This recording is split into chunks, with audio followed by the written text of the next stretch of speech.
Pemirsa, aksi perundungan pelajar masih terus terjadi di Indonesia.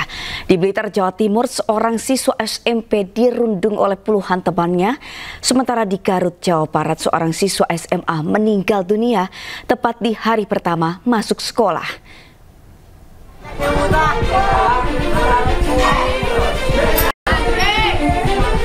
Beredar di media sosial, seorang pelajar siswa SMP di wilayah Kecamatan Belingi, Kabupaten Blitar dirundung oleh puluhan pelajar teman satu sekolah. Tak hanya dirundung, korban juga alami penganiayaan. Mirisnya, perundungan disertai penganiayaan ini dilakukan di dalam lingkungan sekolah. Polres Blitar pun melakukan penyelidikan dan memanggil sejumlah saksi. Diduga perundungan di kalangan pelajar SMP ini karena dendam. Pasalnya, korban juga pernah melakukan aksi yang sama.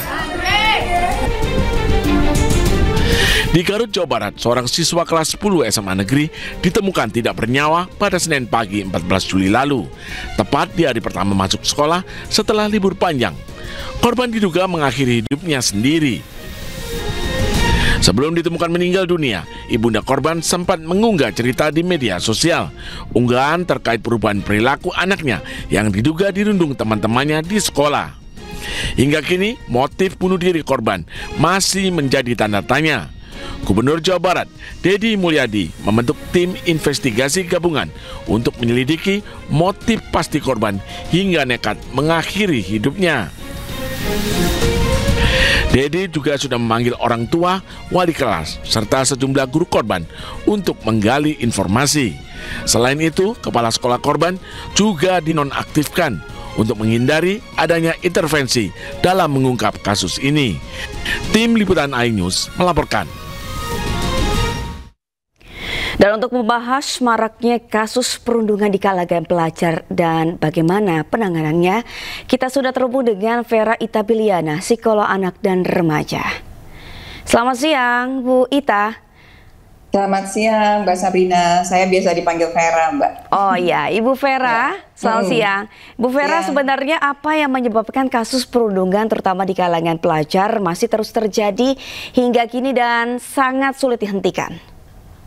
Oke, jadi ini banyak untuk menyelesaikan perundungan itu butuh banyak pihak ya. Jadi ini harus didekati dari segala arah, gitu ya. Dari sisi anaknya kita bisa lihat apakah anak ini memang terbiasa atau mengkonsumsi konten-konten yang berbau kekerasan, gitu ya, tontonan dan sebagainya atau game yang mereka mainkan.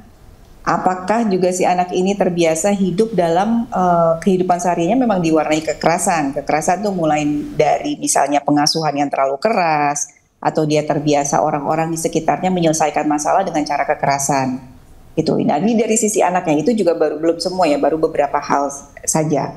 Gitu. Kalau dari sisi orang tuanya juga, apakah orang tua sudah memberikan pengasuhan yang tepat? Dalam arti tepat adalah salah satu diantaranya misalnya membiasakan anak untuk menyelesaikan konflik dengan cara yang tepat, gitu ya, memberikan kesempatan anak untuk mempertahankan pendapatnya dalam keluarga, gitu ya, untuk menyelesaikan masalah dengan tidak cara kekerasan, gitu ya, bagaimana cara mengekspresikan emosi marah, tidak suka dan sebagainya, itu termasuk hal itu. Gitu. Terus dari sekolah juga, sekolah apakah juga sudah memberikan kesempatan anak-anak secara merata untuk stand out, untuk eksistensi dirinya didapatkan di sekolah melalui berbagai macam jalur, tidak hanya akademis saja.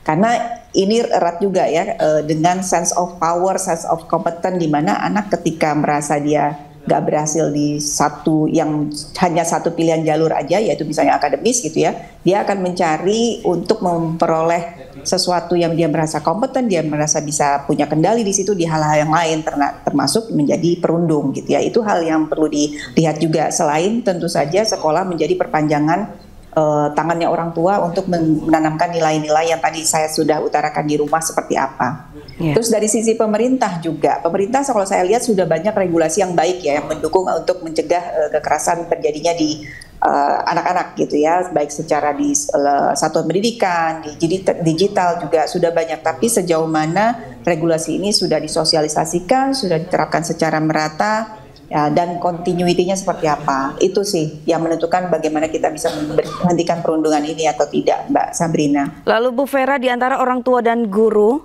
pihak sekolah, siapa yang sebenarnya paling berperan ketika anak bisa menjadi pelaku perundungan atau melakukan perundungan terhadap anak lainnya? Memang mungkin porsi paling besar adalah orang tua, ya, orang tua, karena memang waktu anak paling banyak dari dia lahir dan sebagainya ada di rumah gitu. Tapi itu bukan berarti terus guru juga tidak bisa melakukan apa-apa gitu. Misalnya tadi seperti di video barusan kita lihat terjadi perundungannya di lingkungan sekolah. Ini kan berarti perlu pengawasan dari sekolah gitu ya, perlu pengawasan walaupun jam sekolah sudah selesai, tapi anak-anak kan masih berada di dalam lingkungan sekolah, apa yang sedang mereka kerjakan, dinamikanya apa sih yang terjadi di antara anak gitu ya, ketika mereka mulai misalnya guru bisa mendeteksi ketika misalnya kok ada satu anak ini dikucilkan ya dari teman-temannya yang lain, ada apa ya, kok ada satu anak ini kok selalu sendirian di jam istirahat, tidak bergabung dengan yang lain, ini ada apa? Nah jadi sekolah memang ya pendekatannya tidak hanya secara akademis ya, tapi yang non akademis secara hubungan relasi antara siswa itu juga perlu diperhatikan, dan guru bisa ikut melakukan sesuatu untuk memperbaiki hal itu gitu, selain orang tua. Kalau dalam hal ini menjadi pelaku perundungan, sanksi apa yang sebenarnya harus diberikan oleh pihak sekolah ataupun orang tua agar anak ini bisa berhenti dan tidak terus menjadi pelaku perundungan? Sanksi sebenarnya sudah ada aturannya ya Mbak. Kan kita waktu beberapa tahun yang lalu kita sudah pernah Kemendiknas mengeluarkan aturan, saya lupa undang-undang nomor berapa, ada TPPKS, jadi tim pencegahan dan penanganan kekerasan di lingkungan satuan pendidikan. Nah di situ sudah ada tuh, sanksinya juga sudah diatur, jenis-jenis pelanggarannya sudah ada. Nah itu makanya saya kembalikan lagi, regulasinya sebenarnya kita sudah punya, tapi sejauh mana ini dikenal regulasi ini di lingkungan sekolah, baik guru maupun orang tua gitu ya, dan penerapannya seperti apa. Nah yang namanya sanksi juga harus berkorelasi dengan apa yang dia lakukan gitu ya. Sanksi yang pertama yang wajib harus dikenakan adalah pelaku harus minta maaf kepada si korbannya itu. Kalaupun tadi dibilang dari kasus yang sebelumnya disampaikan ya, korban ini ternyata juga dulu pelaku. Nah ini memang seperti jadinya rantai yang nggak pernah putus gitu ya. Jadi untuk memutusnya seperti apa ya, itu satu hal yang perlu dilakukan adalah minta maaf, sesimpel itu ya. Minta maaf ke anaknya yang menjadi korban, terus ya pelaku juga harus secara legowo, dan terutama orang tua ya, orang tua juga harus dilibatkan dalam hal ini gitu. Lalu ketika kondisi anak rentan menjadi korban bullying atau perundungan, sebenarnya apa yang harus dilakukan oleh pihak sekolah selain memperhatikan anak kemudian melaporkannya kepada orang tua? Cari kelebihan anak ini apa, gitu ya, kesulitannya apa. Jadi anak ini didekati secara personal. Nah ini yang seringkali kurang ya, karena mungkin keterbatasan waktu dan banyak sekali beban pekerjaan yang dibebankan oleh guru secara administratif dan sebagainya. Jadi sehingga waktu untuk mendekati secara personal untuk setiap siswa yang punya indikasi masalah itu masih kurang. Gitu. Jadi sebenarnya kalau misalnya guru mendeteksi, oh anak ini kayaknya kok pendiam gitu ya, terus nggak punya teman, itu didekati secara personal, ditanya kesulitan dia apa. Gitu ya, apa sih yang membuat dia tidak nyaman. Nah, hal-hal solusinya bisa datang dari situ, dari ngobrol-ngobrol di situ. Bisa dicegah sebelum terjadi yang lebih parah gitu. Jadi pendekatan personal sangat penting, Mbak Sabrina. Baik, terima kasih Ibu Vera Ita Biliana, psikolog anak dan remaja, atas waktunya dan telah bergabung bersama kami di Anyus Siang. Selamat beraktivitas kembali. Pemirsa, peringatan Hari Anak Nasional 2025 hari ini berlangsung meriah di salah satu sekolah di Cilangkap, Kota Depok, Jawa Barat. Murid-murid berpartisipasi dalam berbagai permainan tradisional yang digelar di halaman sekolah.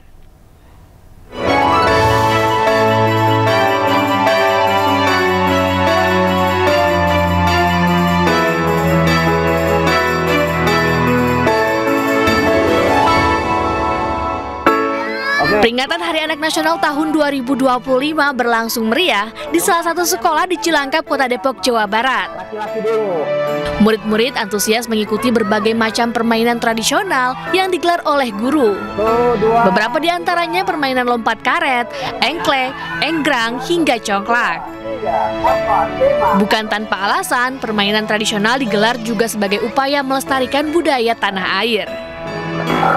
Ada permainan lompat karet, ada congklak, ada engklek, ya, terus ada yang lain juga banyak. Saat ini permainan tradisional perlahan terlupakan akibat berkembangnya teknologi gadget. Permainan tradisional merupakan kita pertama ingin melestarikan budaya, di mana permainan-permainan ini adalah salah satu kebutuhan dari dunia anak, karena bisa menyalurkan secara motorik, anak-anak bisa disalurkan melalui permainan-permainan ini. Tujuan utama dari kegiatan ini selain memperingati Hari Anak Nasional, juga membantu orang tua dan guru mengurangi ketergantungan anak pada gadget, khususnya ponsel. Dari Depok, Jawa Barat, Yuliski, iNews melaporkan. Memiliki keterbatasan fisik bukan berarti menjadi sebuah hal yang bisa berkreasi seperti yang dilakukan anak disabilitas di Banjarnegara, Jawa Tengah. Meski duduk di kursi roda, anak Indonesia ini tetap aktif berkarya membuat beragam kerajinan tangan untuk media edukasi. Saya tetap di posisi itu, tetap terpuruk. Jangankan membahagiakan, saya justru malah menambah beban. Bangkit dari keterpurukan, itulah prinsip yang dipegang Dwi Retno, anak Indonesia asal Banjarnegara, Jawa Tengah. Di tengah keterbatasannya duduk di kursi roda, anak Indonesia yang satu ini tidak menyerah. Ia memiliki tujuan hidup membahagiakan orang tuanya dengan caranya sendiri. Dwi Retno berani membuat beberapa produk hasil kerajinan yang terbuat dari kain flanel untuk media edukasi. Keterampilan ini ia dapatkan secara otodidak atau belajar sendiri. Retno mengalami cedera sejak tahun 2016. Ia mengalami cedera hingga kedua kakinya tidak dapat digerakkan lagi atau lumpuh total. Butuh waktu lama hingga akhirnya Retno perlahan bangkit dan mulai menerima kenyataan keadaan fisiknya. Saya udah lulus SMA tapi tetap menjadi beban gitu. Jadi kalau misalnya saya nggak ngapa-ngapain, saya berpikir apa yang bisa saya lakukan untuk setidaknya meringankan sedikit beban orang tua. Jadi ya saya mulai membuat kerajinan gitu. Jerih payah Retno membuahkan hasil. Kerajinan tangan yang ia buat bisa menghasilkan pundi-pundi uang, mulai dari harga Rp35.000 hingga Rp110.000. Kisah Dwi Retno mampu menjadi inspirasi anak Indonesia untuk tetap semangat meski dalam kondisi penuh keterbatasan. Dari Banjarnegara, Jawa Tengah, Nurdin Fauzi, iNews melaporkan.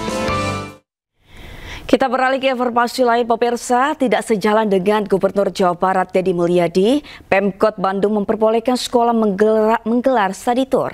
Pemkot Bandung menyebut study tour sebagai upaya menggeliatkan laju perekonomian, terutama pariwisata.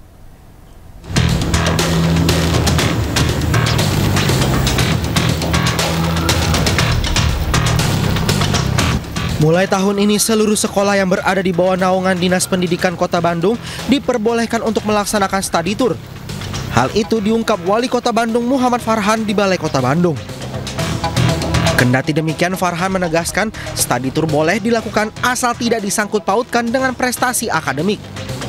Pihaknya tidak segan akan memberi sanksi jika kedapatan ada guru yang mengkaitkan study tour dengan nilai akademik. Keputusan orang nomor 1 di Kota Bandung ini bukan tanpa alasan.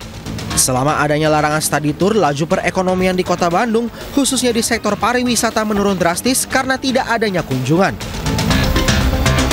Kebijakan kota mah tidak bisa melarang. Kebijakan kota mah simpel. Studi tour dilarang apabila dihubungkan dengan prestasi akademik. Berarti masih diizinkan untuk pergi keluar? Asal tidak dikaitkan dengan prestasi akademik. Jadi tidak boleh studi tour yang wajib karena mempengaruhi nilai. Kalau tidak ikut maka wajib bikin tugas karena mempengaruhi nilai. Kemenang. Studi tour mah studi tour, tidak ada hubungan dengan nilai. Yang sanggup bayar, yang nggak sanggup nggak usah bayar. Sebelumnya, Gubernur Jawa Barat Deddy Mulyadi mengeluarkan surat imbauan berupa larangan bagi sekolah se-Jawa Barat untuk tidak melaksanakan study tour karena dinilai bisa memberatkan orang tua secara finansial, kesenjangan sosial di sekolah, serta ajang rekreasi daripada pembelajaran. Dari Bandung, Jawa Barat, Billy Maulana Fikran, iNews melaporkan. Selain perbedaan kebijakan perihal study tour, sejumlah kebijakan Deddy Mulyadi rupanya selalu tidak selalu dipatuhi oleh jajaran bupati atau wali kota di Pemda Jawa Barat. Salah satunya Muhammad Farhan, wali kota Bandung.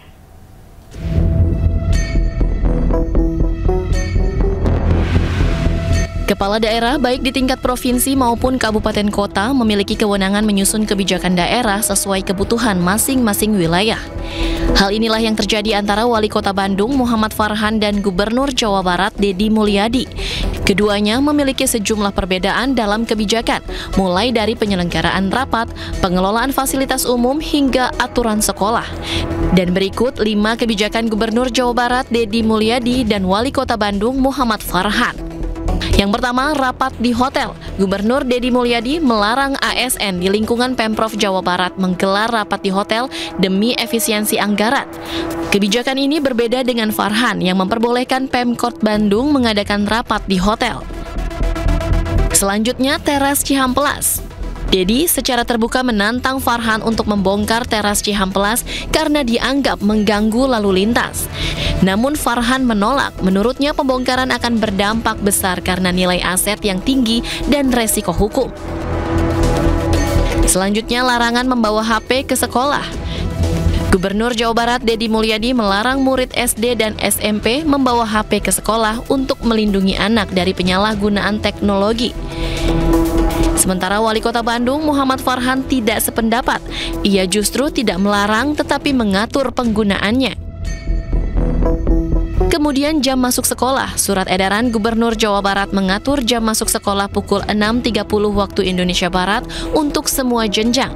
Namun Wali Kota Bandung Farhan memilih penyesuaian, yakni SD masuk pukul 7.30 sedangkan SMP pukul 7 waktu Indonesia Barat, sementara SMA tetap mengikuti kebijakan provinsi. Selanjutnya ada kebijakan Gubernur Jawa Barat Deddy Mulyadi tentang larangan study tour siswa sekolah. Sedangkan Wali Kota Bandung mengizinkan siswa sekolah melaksanakan study tour. Dalam demokrasi yang sehat, perbedaan bukanlah penghalang tetapi menjadi ruang dialog.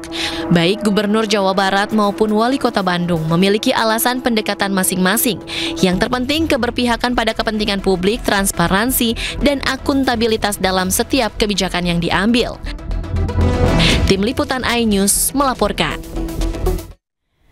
Setelah mengevaluasi kebijakan Gubernur Jawa Barat terkait jam masuk sekolah bagi siswa SD dan SMP pukul 6 pagi, Pemkot Bekasi memutuskan menghentikan kebijakan tersebut.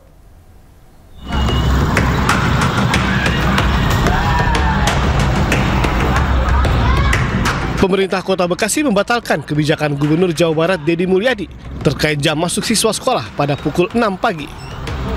Pembatalan tersebut diambil usai pemerintah Kota Bekasi mengevaluasi dampak kebijakan tersebut, di mana jam masuk sekolah terlalu pagi hingga menimbulkan titik kemacetan baru.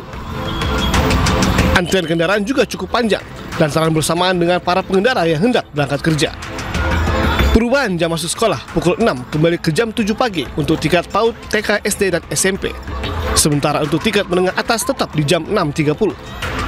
Berkoordinasi dengan Pak Gubernur terkait dengan proses pemilihan dan perubahan jam yang ada. Oleh karena itu SMA tetap jam 6.30 dan selanjutnya adalah SD dan SMP jam 7. Ini tentu ada satu spare di mana ada waktu yang kemudian bisa berbagi di ruang-ruang lalu lintas, ruang-ruang jalan yang ada di Kota Bekasi.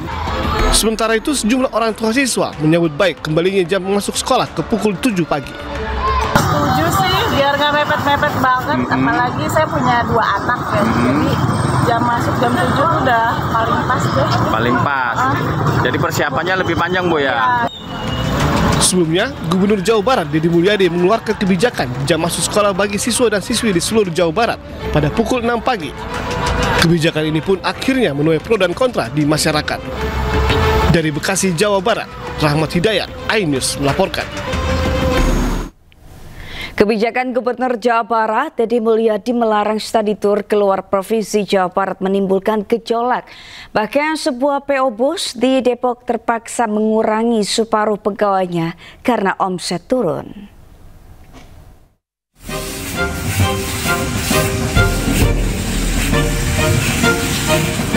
Imbas kebijakan Gubernur Jawa Barat Deddy Mulyadi melarang studi tur keluar Provinsi Jawa Barat membuat sebuah PO Bus di Sukmajaya, Kota Depok, Jawa Barat mengalami penurunan omset hingga 50%. Hal ini membuat pengusaha bus terpaksa melakukan PHK terhadap separuh karyawannya. Sebelum ada kegiatan ini, dalam 1 bulan kita bisa jalan 20 hari sampai 25 hari. Semenjak adanya kegiatan ini, kita paling bisa jalan di 7 hari, maksimal itu terbanyak di 15 hari, Bang. Karena kita masih bisa jemput yang wilayah Jakarta gitu. Untuk mungkin teman-teman yang berada di wilayah Bandung, Sumedang, Cianjur, Sukabumi, daerah pinggiran khususnya, mereka lebih berdampak karena mereka nggak mungkin jemput tamu di Jakarta. Meski gebrakan KDM menimbulkan gejolak di kalangan pengusaha jasa transportasi dan pariwisata, dirinya tetap berniat teguh menjaga kelangsungan dan efisiensi pendidikan dari beban biaya yang tidak ada kaitannya dengan pendidikan karakter serta pertumbuhan pendidikan Pancawaluya. Mendesak saya mencabut SK larangan studi tur. Yang protes itu adalah kegiatan pariwisata. SK saya adalah SK studi tur. Yang dilarang itu adalah kegiatan studi tur. Yang kemudian dengan demonstrasi itu menunjukkan semakin jelas bahwa kegiatan studi tur itu sebenarnya kegiatan piknik. Insya Allah Gubernur Jawa Barat akan tetap berkomitmen menjaga ketenangan orang tua siswa agar tidak terlalu banyak pengeluaran biaya di luar kebutuhan pendidikan. Sebelumnya kemarin Senin, ribuan supir bus pariwisata gelar aksi demo menuntut pencabutan surat edaran larangan studi tur keluar Provinsi Jawa Barat. Tak hanya itu, ratusan bus juga memblokade jalan raya sebagai bentuk kekesalan atas surat edaran KDM. Dan pemirsa, selanjutnya news yang akan dibawakan oleh Togi Sinaga. Selamat siang, Togi. Selamat siang, Sabrina. Gimana kabarnya? Baik sekali, Togi. Ada informasi apa saja, Togi, di segmen selanjutnya? Nah, informasi segmennya ada terkait dengan usai dilantik 2.000 perwira remaja TNI dan Polri ini menunjukkan atraksi selebrasi gabungan. Disaksikan oleh Presiden Prabowo Subianto. Saat lagi di Ani Siang.